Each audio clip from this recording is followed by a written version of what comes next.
En la segunda parte del capítulo 2, Entender la historia, vamos a trabajar sobre los elementos que nos faltaban con respecto al análisis financiero. Habíamos empezado en la primera parte viendo cómo leer estados financieros, los principales ratios financieros, habíamos analizado qué información tiene el balance, qué información tiene el estado de resultados, y ahora vamos a trabajar sobre para qué sirve el análisis financiero, cómo lo puede usar usted si es emprendedor, por ejemplo, qué tipos de análisis existen. Vamos a ver un ejemplo en Excel y algunos ejemplos más en Internet.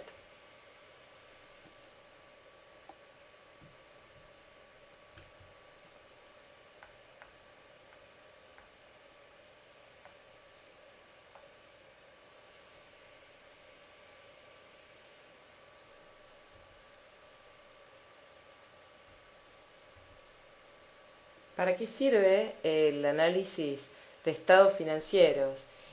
Van a encontrar la información histórica importante de distintas maneras. Siempre es interesante conocer el pasado para no estar condenados a repetirlo. No podemos nunca vivir en el pasado, pero podemos aprender de él. Mucho se ha dicho sobre el uso de información histórica para tratar de hacer una predicción sobre el futuro. No significa que analizar los estados financieros históricos de una empresa o de la competencia o de la industria sea una afirmación de que la historia siempre se va a repetir, pero sí que podemos aprender de nuestros errores en el pasado y que eso puede representar una gran oportunidad para el éxito del futuro. Y también podemos aprender de los errores de otros, ¿por qué no? Entre hacer una proyección totalmente a ciegas, lo cual es inevitable al momento de hacer un negocio, al momento de hacer una inversión, de empezar una empresa, de empezar un proyecto, miramos siempre el futuro. Ahí es donde va a estar nuestro éxito. Y entender la información histórica tiene siempre un punto de partida que podemos tomar, que podemos tener en cuenta. Por ejemplo, entender puntualmente en el caso de análisis financiero, entender cuáles fueron los márgenes que tuvo una empresa históricamente, qué nivel de liquidez le permitió seguir con el negocio sin problemas financieros, y estudiar de dónde salió la rentabilidad, cuáles son los factores que han determinado la rentabilidad de la empresa, ya sea para repetir una empresa exitosa, entonces entender de dónde vino una buena rentabilidad, a dónde la hemos obtenido, comparar distintas sucursales de la misma empresa, comparar distintas unidades de negocios, entender de dónde viene la rentabilidad, qué márgenes, qué rotaciones la está provocando y también si nos ha ido mal. Si alguna empresa tiene un problema, analizar la historia desde el punto de vista financiero es como seguir el dinero.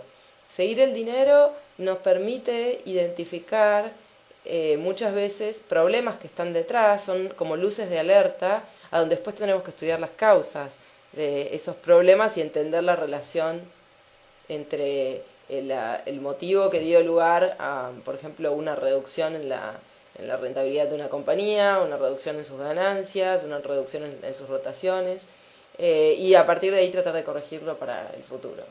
Hay muchos análisis que se pueden hacer, por ejemplo, aquí hemos visto la primera parte que son simplemente las comparaciones, que son los ratios financieros de liquidez, endeudamiento, rentabilidad y eficiencia.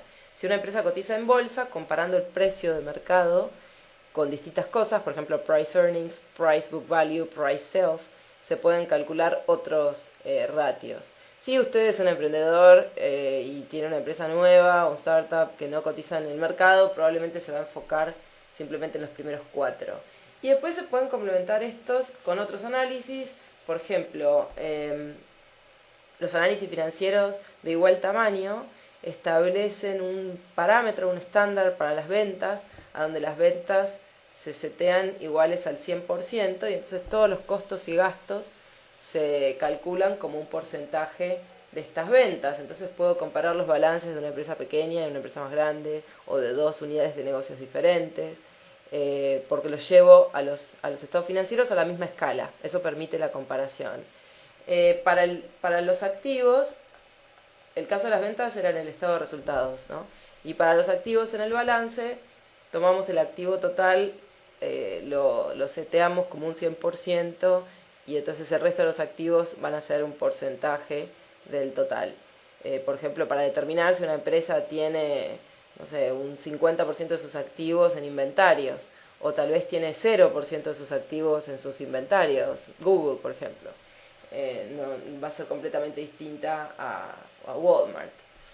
Después hay otras herramientas adicionales que están presentadas en el libro, como es la descomposición de DuPont. Este fue una forma de abrir la rentabilidad, por ejemplo el ROIC, Return on Invested Capital, en abrirlo, descomponerlo en márgenes por rotaciones. Lo mismo se puede hacer para el ROE, para el ROA. Esta forma de descomponer la rentabilidad que desarrolló DuPont, los mismos ejecutivos de la empresa tenían interés en ver de dónde venía la rentabilidad, de estudiarla, y permite integrar en una misma medida de rentabilidad, como por ejemplo el ROIC, los márgenes. Los márgenes son, por ejemplo, no sé, ganancia bruta sobre ventas, ganancia operativa sobre ventas, etcétera, o la comparación entre distintos costos sobre ventas, que indirectamente nos permite conocer el margen, con lo cual esto sale del estado de resultados. Aquí hay ganancias y pérdidas solamente, pero se le agregan las rotaciones, que son básicamente ventas dividido activos, por ejemplo rotación de inventarios, rotación de cuentas por cobrar, etcétera. Entonces aquí se agrega el balance. Es una forma interesante de vincular en el mismo ratio de rentabilidad esa relación entre cuánto dinero está generando la empresa en sus operaciones, cuánto está ganando en sus operaciones, pero también cuánto tiene que invertir, cuántos activos tiene que comprar para lograr esas ganancias. Y luego hay dos formas de combinar estos ratios, ya sea en el tiempo. Este primer análisis sería la misma empresa en distintos momentos del tiempo. Voy calculando los ratios y los voy comparando. Por ejemplo, cómo fueron creciendo las ventas. Ese es un trend analysis. Y el cross-seccional sería el análisis de la industria. Para el mismo momento del tiempo, dos empresas distintas. Es decir, distintas empresas. O una empresa en comparación con la industria. Son formas de agrupar todos estos ratios. Bueno, vamos a ver ahora entonces un ejemplo paso a paso en Excel para la empresa Merck, donde vamos a calcular los ratios financieros. Tengo aquí 5 años de datos, de 2006 a 2010. Ahí están. Lo primero que ven aquí es el estado de resultados. Por supuesto empieza con las ventas. Ahí están. Está el estado de resultados, empieza con las ventas, termina con la ganancia neta y puntualmente nos va a interesar la ganancia operativa. Tenemos un gráfico acá a la derecha que muestra cómo han evolucionado las ganancias. Vean que la ganancia neta es un poco volátil, ha sido un poco volátil. Hay un monto de intereses ahí que está afectando, y de otros impuestos, de otros cargos financieros. Pero la ganancia operativa es un poco más estable. Es la que pueden ver en color amarillo. Ha tenido acá como un pico y en los últimos años ha bajado un poquito. Vamos a analizar qué ha pasado aquí en el estado de resultados y también en el balance. Aquí abajo tienen el balance, tenemos los activos y cómo se componen.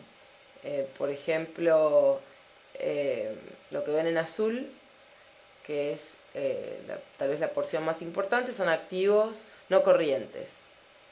Vemos aquí propiedades, activos intangibles básicamente tiene, por supuesto, Merck. Y como siempre, en el balance encontramos los dos lados de la ecuación, ¿no?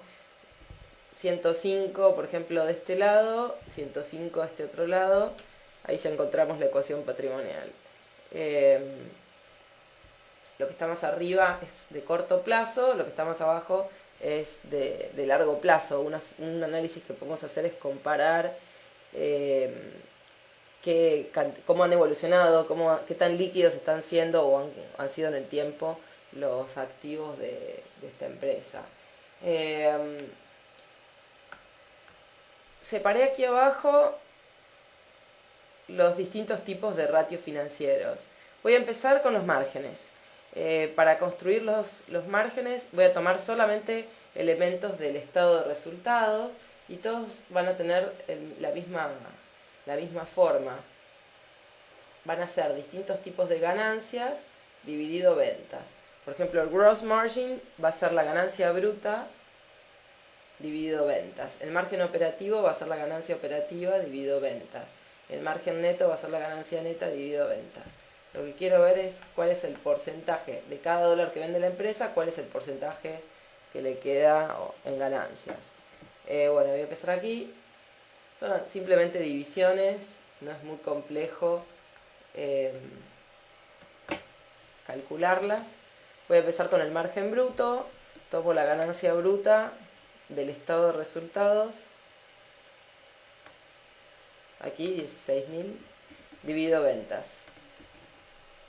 73%. Copio para los otros años. Veo que subió un poquito, pero después bajó. Ese es el margen bruto. Vamos al margen operativo. Hago lo mismo, pero cambio de ganancia. Ganancia operativa dividido ventas.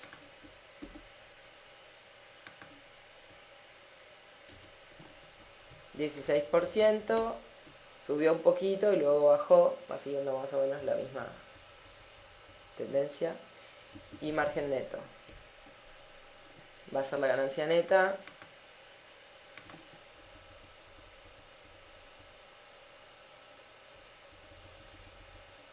Dividido las ventas. Muchas empresas siguen directamente este ratio y ahí se quedan, ¿no? Analizan simplemente sus ganancias. Ahí está. Ahí tenemos a la derecha la gráfica con los tres tipos de márgenes. Muchas empresas siguen los márgenes y se preocupan solamente por tener ganancias y, por ejemplo, acá estarían preocupados por decir, bueno, esta empresa vio reducido los tres márgenes, ¿no? En el último año, 2010, no parecería haber sido un buen año ni para el margen operativo, ni para el margen neto, ni para el margen bruto en comparación con lo que había ocurrido en los 4 años anteriores. Sin embargo, es una visión muy limitada quedarse con los márgenes. No podemos analizar solamente ganancias. Hay que ver cuántos activos tiene que invertir la empresa, tiene que mantener, por ejemplo, en inventarios para poder sostener esos márgenes. Puede haber sido, por ejemplo, que entre un año y otro, supongamos entre este primer año y el segundo año, los márgenes subieron. El margen bruto, por ejemplo, subió. Pero tal vez para esa pequeña suba del margen bruto, si la empresa tuvo que hacer una gran inversión, por ejemplo, comprar muchos inventarios y mantenerlos ahí inmovilizados, o vende a crédito, entonces eso es dinero también que está inmovilizado, suben las ventas y el dinero que queda en cuentas por cobrar es lo mismo que si la empresa tuviera que comprar activos y dejarlos ahí inmovilizados. Ese es dinero que tiene que generar una rentabilidad. De lo contrario es dinero que está parqueado, que no se mueve y que va a reducir el valor que es capaz de crear la empresa. Todo eso no lo podemos ver simplemente analizando ganancias. Hay que agregar el balance. No podemos saber cuál es la rentabilidad de la empresa simplemente analizando sus márgenes o el estado de resultados. Entonces pasemos a la segunda parte, que es el balance. Del balance voy a calcular dos tipos de ratios. Primero la liquidez, después el endeudamiento. Empiezo con los ratios de liquidez, que son simplemente la comparación entre los activos de corto plazo, por ejemplo, activo corriente dividido pasivo corriente, va a ser el ratio llamado liquidez corriente.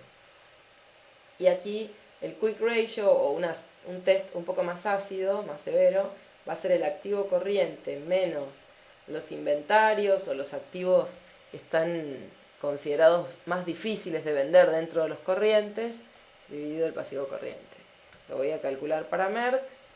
El primer año, activo corriente, para encontrarlo busco en el balance, sé que de los activos lo que está más arriba es lo líquido, acá encontré.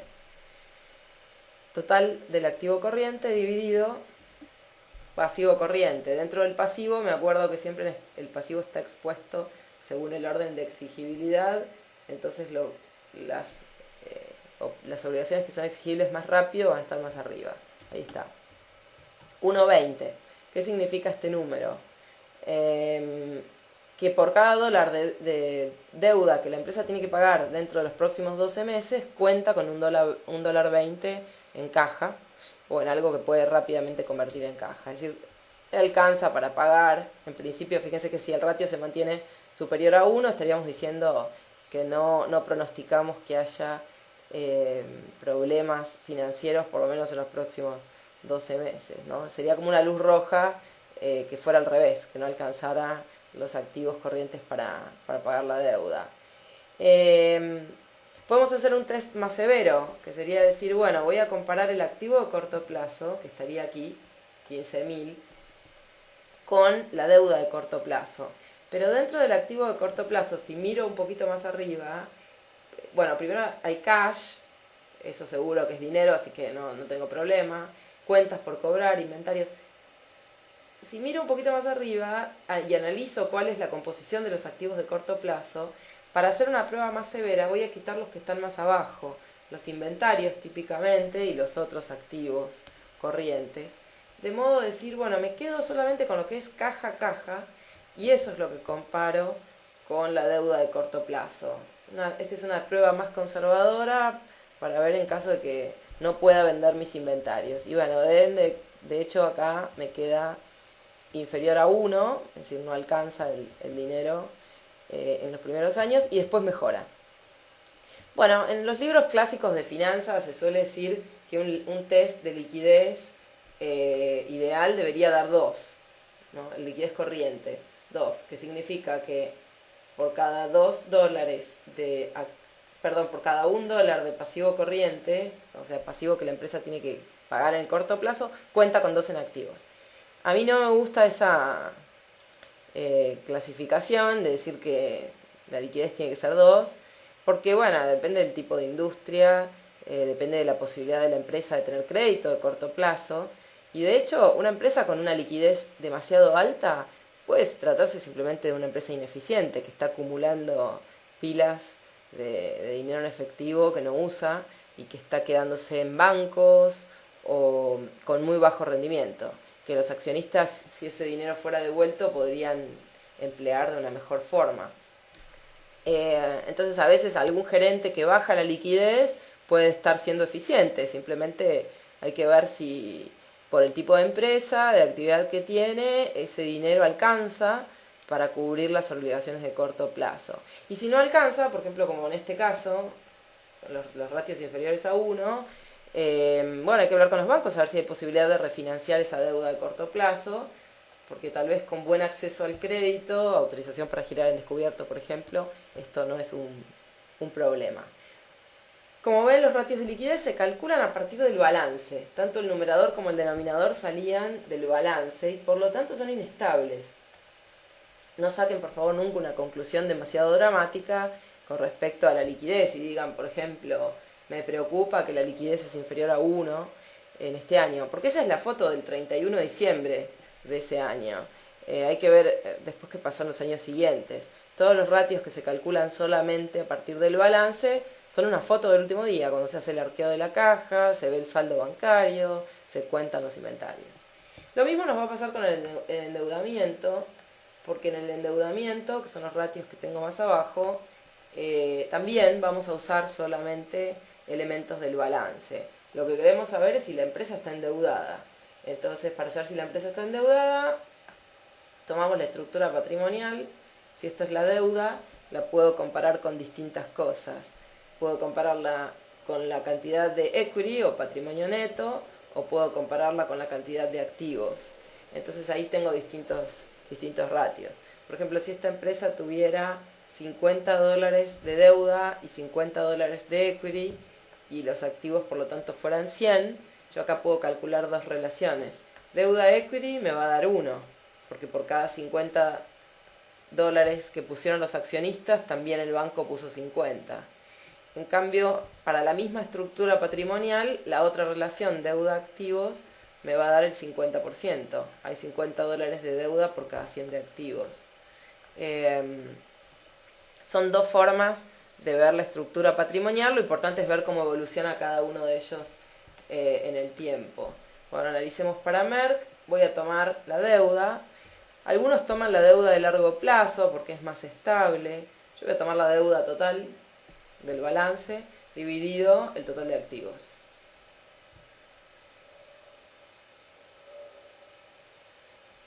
Acá. ¿Qué porcentaje de los activos están financiados con deuda? Más de la mitad, por ejemplo. Y bueno, se ve que la empresa fue cancelando un poco de deuda y la ven que fue bajando esta relación. Nos podemos preguntar, ¿es bueno que la empresa esté cancelando deuda? ¿Es bueno endeudarse o desendeudarse? Esta es una pregunta que no podemos responder de una forma trivial, ¿no? ¿Es bueno endeudarse o es malo? No podemos contestar esta pregunta de una forma trivial. Dos autores que han sido fundamentales dentro de las finanzas, Franco Modigliani y Merton Miller,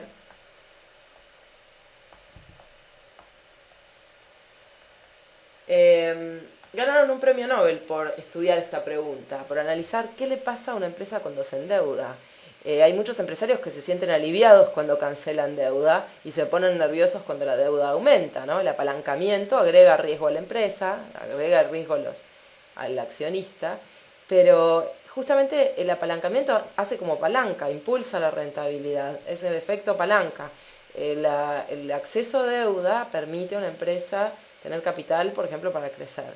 Sin embargo, muchos de los factores que se atribuyen a la decisión de endeudarse o de desendeudarse de una empresa fueron analizados por Modigliani y Miller en sus proposiciones, son famosas las proposiciones 1 y 2, y ellos concluyeron que en realidad, bajo determinados supuestos, que son, no existen impuestos, ¿no?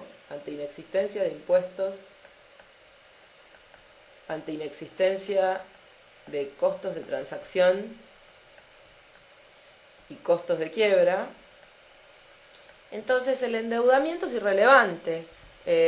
Una empresa, por ejemplo, puede estar, si acá tenemos la relación deuda-equity, entonces hacia la derecha está más endeudada, hacia la izquierda menos endeudada. Una empresa podría endeudarse o desendeudarse y su valor va a ser este. El valor de la empresa va a ser constante. Entonces puedo estar aquí con una empresa más endeudada, me puedo haber movido, como hizo acá Merck, hacia la izquierda, me desendeudé, y sin embargo eso no tiene un impacto sobre el valor. Por lo tanto, si hubiera una decisión de endeudamiento y si hubiera algún impacto, si queremos crear valor como gerentes de esta empresa y tenemos que tomar la decisión de endeudarnos o de cancelar deuda, ¿qué tendríamos que analizar? Y estas tres cosas. Hay que llamar al asesor impositivo urgentemente para que nos diga cuáles son los escudos fiscales por endeudarnos. Los intereses son deducibles de impuestos y entonces las empresas que se endeudan ganan bastante dinero simplemente en el ahorro de intereses. En el ahorro de impuestos por los intereses. Lo mismo los costos de transacción y los costos de quiebra. Son los elementos que habría que analizar.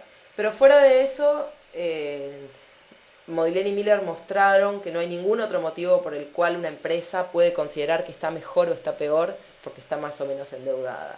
Este tema se ve bien en profundidad en uno de los últimos capítulos del libro, es un tema teórico, pero se los recomiendo porque ha tenido un impacto muy importante en finanzas.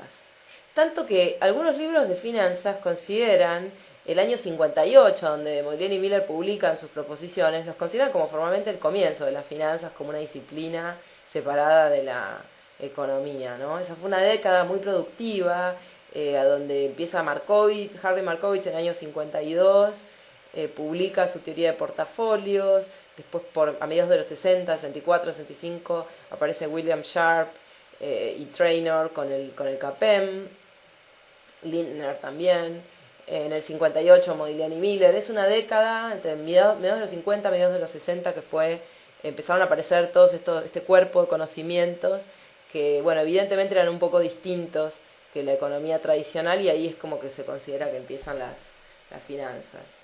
Bueno, vamos a calcular la otra relación de endeudamiento, pero no vamos a llegar a ningún resultado distinto, ¿no? Son dos formas de ver la estructura de capital. Tomo la deuda y en lugar de relacionarla con el total de activos, la relaciono con el equity, es decir, con el dinero que pusieron los accionistas. Entonces aquí podríamos interpretarlo así. ¿Cómo leemos este número? Siempre perdón, siempre conveniente, aquí, siempre es conveniente poner un 1 en el denominador, entonces si yo tengo debt to equity, deuda equity, y tengo esta relación que es 1,54, significa que por cada dólar de equity, es decir, por cada dólar que invirtieron los accionistas, el banco invirtió $1.50, $1.54. Esa sería la manera de interpretarlo. Y eso evidentemente también fue bajando en el tiempo, los dos nos llevan a la misma conclusión. Veamos un poco más sobre el endeudamiento. Por ejemplo, si usted es emprendedor y va a entrar en un negocio y quiere ver qué es lo que está pasando en la industria en la cual va a estar, hay patrones de endeudamientos por industrias que dependen de distintos factores. Por ejemplo, típicamente bancos automotrices, empresas marítimas suelen tener altas relaciones entre deuda y equity, o bueno, en otras palabras, están bastante endeudadas. En cambio, por ejemplo, compañías de internet típicamente no. En el medio, acá tienen el promedio del mercado, ¿no? Un 25% más o menos de deuda. En cambio por aquí tenemos empresas promedio, no sé, como retail, por ejemplo, gas natural. Cuando una empresa tiene más activos fijos, es más fácil conseguir deuda. Por ejemplo, estas o estas, porque puedo poner los activos fijos como colateral para las deudas. En cambio, si el dinero de la empresa va todo a salarios, es más difícil conseguir deuda o consigo a tasas más altas. Si usted va a entrar en alguno de estas industrias, puede conseguir en internet, por ejemplo, acá le pongo mi fuente, información de este tipo. Los flujos de caja de una empresa tienen esta forma. En cambio, los intereses de deuda tienen esta forma. Es decir, que si el banco analiza que mis flujos de caja, que son volátiles, van a estar por ahí arriba, tal vez me presta y me cobra esta suma fija de intereses, me presta una determinada cantidad de deuda. Pero si el interés que me tiene que cobrar por la deuda, por ejemplo, está por aquí y mis flujos son volátiles, el banco va a ser más difícil que me preste o me va a cobrar más caro porque va a decir acá va a tener problemas. Esta gente acá no me puede pagar, ¿verdad? Entonces hay como patrones que se pueden ver por industria, ¿no? Lo mismo los márgenes. En el libro van a encontrar aquí formalmente todas las fórmulas que vimos recién. Calculamos márgenes y calculamos los ratios de deuda, ¿no? Ahí están aquí las fórmulas también a la derecha, son las que calculé recién.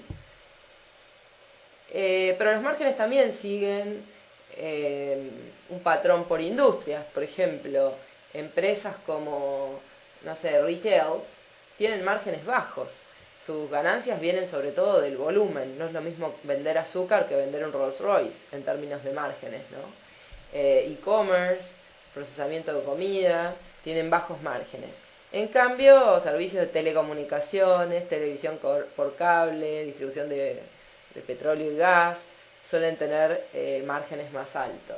Obviamente estos son promedios, ¿no? Hay que analizar cada empresa en particular, pero mercado podemos tener un promedio por ahí.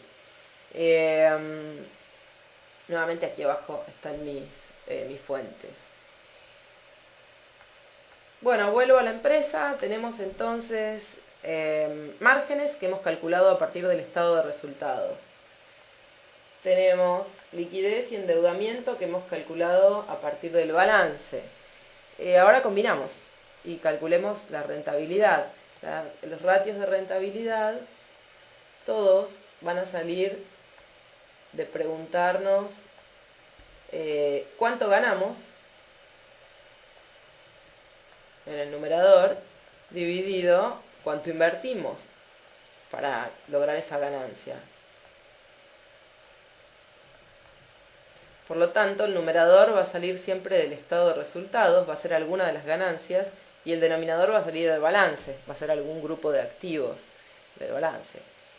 Por ejemplo, habíamos dicho, si gano $30 y la inversión que tuve que hacer son $100, la rentabilidad es 30%. Y puedo combinar para distintos tipos de inversores. por ejemplo, puedo, aquí, si tengo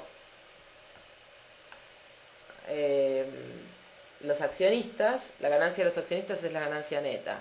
La comparo con lo que invirtieron los accionistas. Esto se llama ROE, Return on Equity. Si comparo ganancia neta con el equity, porque es la ganancia que tuvieron los accionistas dividido por el dinero que ellos invirtieron. ¿Cuál es la ganancia de los bancos? Desde el punto de vista de los bancos, esta es la ganancia, los intereses. Y en el balance está el dinero que ellos invirtieron. Esto sería Return on Debt. Y finalmente, ¿cuál es la ganancia de toda la empresa? La ganancia de sus operaciones. Si a la ganancia de sus operaciones le quitamos los impuestos, alguien los va a tener que pagar, están acá abajo, pero les quitamos los impuestos, y la relacionamos con el activo total o capital total, eso es el ROIC, Return on Invested Capital. En Latinoamérica recuerden que capital, la palabra capital, no se refiere al equity o patrimonio, sino, en Latinoamérica el capital generalmente nos referimos al equity o patrimonio, en cambio en los libros que están en inglés es el activo total. Si usted lee un libro en español, capital, en Latinoamérica va a ser esto, lo que está en rojo. Capital va a ser entendido como patrimonio neto. En cambio, en un libro que está en inglés, la palabra capital se refiere al total de activos, es decir, deuda más equity. Esto sería el nombre que usa el ROIC, se refiere por eso al capital total, ¿no? En este caso, los activos que usa la empresa en su operación. No tiene una traducción literal. Calculemos entonces las rentabilidades. Voy a calcular Return on Equity dividiendo la ganancia de los accionistas, que es la ganancia neta, la busco en el estado de resultados, dividido el patrimonio neto, o equity, que lo busco en el balance. Ahí está. Y la copio para todos los años. Return on Debt, puedo calcularlo dividiendo el monto de intereses, que también lo tomo del estado de resultados, todos los numeradores los tomo del estado de resultados, dividido la deuda. Puedo tomar la deuda de largo plazo, en este caso yo voy a tomar la deuda total. Hay muchos ajustes que se pueden hacer a estas rentabilidades. Por ejemplo, calcular promedios en el denominador, promedios entre equity de inicio, equity de cierre. Yo estoy tomando como en un criterio general cuáles son las grandes cosas que hay que comparar y después, por supuesto, esto siempre se puede ajustar. Y el retorno sobre el capital invertido, ROIC, va a ser la ganancia de las operaciones, que la busco en el estado de resultados, 3.544 en este caso, por 1 menos la tasa de impuestos. Voy a calcular acá la tasa de impuestos, no la tenía. Si la empresa pagó 1.788 de impuestos que se cobraron sobre una ganancia de 6.222, entonces esa división me da el porcentaje que pagó de impuestos. Entonces ahí tengo ganancia operativa neta de impuestos, y eso lo tengo que dividir por el capital total, 6%. Y fue bajando un poquito, ¿no? Aparentemente el segundo año, aquí, o sea, el año 2007 fue un buen año, aquí, en términos de rentabilidad. Y bueno, después vemos que fue bajando un poquito la rentabilidad de Merck. Igualmente, no podemos sacar una conclusión en base a solamente la rentabilidad. En principio siempre es mejor que la rentabilidad suba y no que baje como en este caso. Pero habría que ver el riesgo, nos faltó todavía agregar el WACC, el costo de capital, que vendrá en capítulos siguientes. Por lo general es mejor que la rentabilidad suba y no que baje, pero el hecho de que simplemente la rentabilidad de una empresa aumente no significa que podemos decir que está creando valor, porque a veces lo hace a costa de invertir en negocios de mayor riesgo, por ejemplo en países más riesgosos, con mayor riesgo país, y entonces eso sube el WACC.